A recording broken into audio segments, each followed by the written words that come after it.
Hey y'all, welcome to or welcome back to our very bookish channel. And if you have not watched any of our videos before and you're new here, thank you for clicking on this video. My name is Amanda, and in today's video we're gonna do an arc review of The Knight and the Moth by Rachel Gillig.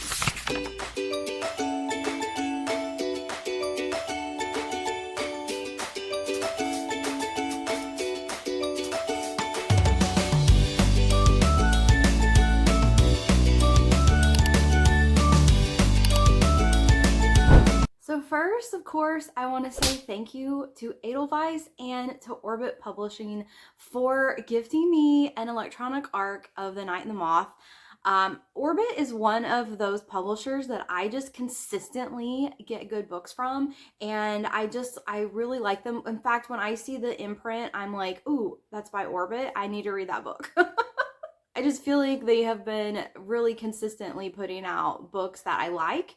And we're going to get into this one, but just wanted to say thank you first and foremost. Next, I haven't done this in a minute, but I just want to talk about the cover real quick, because at first I'm like, okay, what kind of vibes is this cover giving?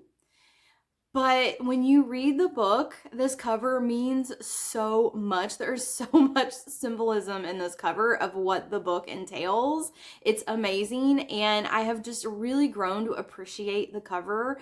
I think it's very interesting with the woman with her hair kind of covering her eyes, and half of her is dressed in a knight's armor. Half of her is dressed in a knight's armor, and the other half is in like a very princess flowy looking gown. So I just thought that was really fun. She's not a princess, so I just want to put that out there, but I do. And she's got, like, you know, the moth on her hand. I just think the cover is really good when you read the book. It's really fitting, and I like it. I like it when the covers fit the book and tell a story about the book just by looking at it. So very good job on the cover. All right, so I'm just gonna pop a picture up here so I don't have to hold up my Kobo. So what is this book about? And it's kind of hard to explain. I don't know where to start with describing this book.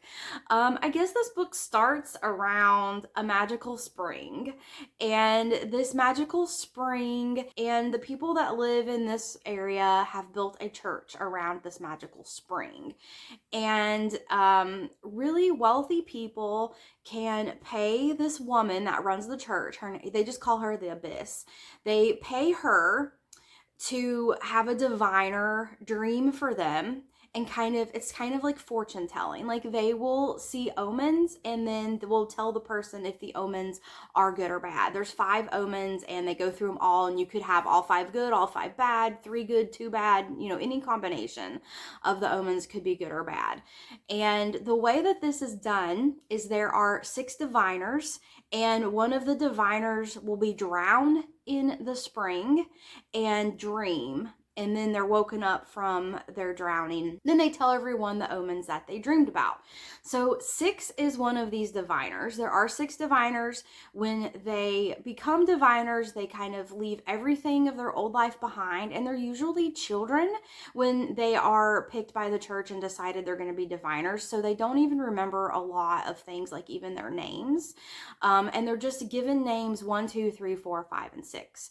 And they're always women, and these, well, girls. They're women by the time their service is over, but they're girls when they are chosen to be diviners. And these 6 diviners grow up together. They're very close. They're like sisters. They live a very sheltered life. They're not allowed to leave their little area of the church, their little town, I guess. The walls that protect this town around this church, they're not allowed to go out of that area, explore the world. They're not allowed to have contact with people outside of the Abyss. And the 6 of them, I guess the other 5, the 6 of them. And then there's these little, oh my gosh, so, well, some of them are cute, but there's these gargoyles in the church that they talk to the diviners. So one day the king, he's called Benji throughout the book, so we're just gonna call him Benji. I think his official title is King Castor, but anyways, his Benjamin Castor is his name, and we're just gonna call him Benji. Benji comes with his knights, and he asks for a reading from one of the diviners. And Six is selected to do this reading, and she gets all bad omens for this king. And the story sort of picks up from there. She gets familiar with the king and the knights. Their paths kind of keep crossing, and she gets into like a little bit of trouble, a little bit of mischief. She's always been this little good girl that doesn't break the rules, but one night she decides she wants to break out of this little community she lives in, and she wants to see a little bit more of the world. So the king and some of his knights escort them out, and while Six is kind of learning a little bit about the outside world, she starts discovering these little things and getting curious about all of these little things that go against everything she's been brought up to believe in.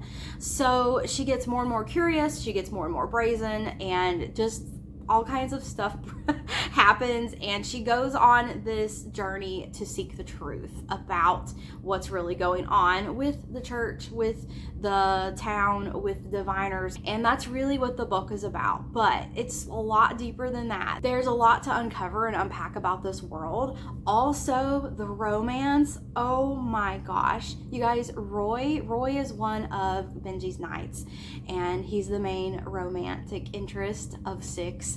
And oh my gosh, he is such a good book boyfriend. Now take this with a grain of salt, because I haven't read a whole lot of romance. I have read quite a few romantasy books at this point, and he doesn't top Xaden in my mind, but he is probably my second favorite best book boyfriend. I just love him so much. It is a little bit of a slow burn romance. They're definitely not enemies, but they definitely fight with each other, argue with each other, quip at each other, and don't admit their feelings till pretty late in the book. But oh my gosh, you guys, I just loved this book so much. I loved the characters. I love a story where the characters develop, where they evolve and they become stronger, or they become smarter, or they become tougher, or they turn into something different than when they started. And I loved watching these characters evolve, especially Six evolution from where she started from to what she becomes. And the twist at the ending, oh my gosh, you guys, the twist at the ending makes me want to scream, because I want the second book right now. If I had the second book right now, I would drop everything that I'm reading and read this book right now, because I just need the second book. And that is the problem. That's the problem with getting these arcs, because when there's one that you really like that is part of a series, the first one's not even out yet and you have to wait for the next one. But it's so good. I gave this book 5 stars. I absolutely loved it. It's really making me want to read One Broken Window and Two Twisted Crowns. I own the books. They're right here. So I own them. I've owned them for a while, but I haven't read them. And just reading this book by Rachel Gillig, I want so much to read those other books right now, because this book was fantastic. I think if anything about this book that I explained, it sounds good to you, you need to go out and get this book and read it. I don't care if you buy it, find it at your library, get the ebook, whatever. You guys have got to get this book, because it was just so good. I'm actually gonna buy a physical copy when it comes out, because I want to keep it for my home library, and I'm definitely gonna buy the second book when it comes out, because I cannot wait to get my hands on it. I don't know if it's a duology or if it's gonna be more of a series. I would think it would tend to be a duology, since her first 2 books were duology. I don't know, we'll have to see, but I just thought this book was fantastic, and I hope you guys have found this review very helpful, and I do hope you will read the book. And when you do, please comment below or email me. Our email is in the description, because I really need to talk about this book with somebody. Come on guys, read the book and email me so we can talk about it.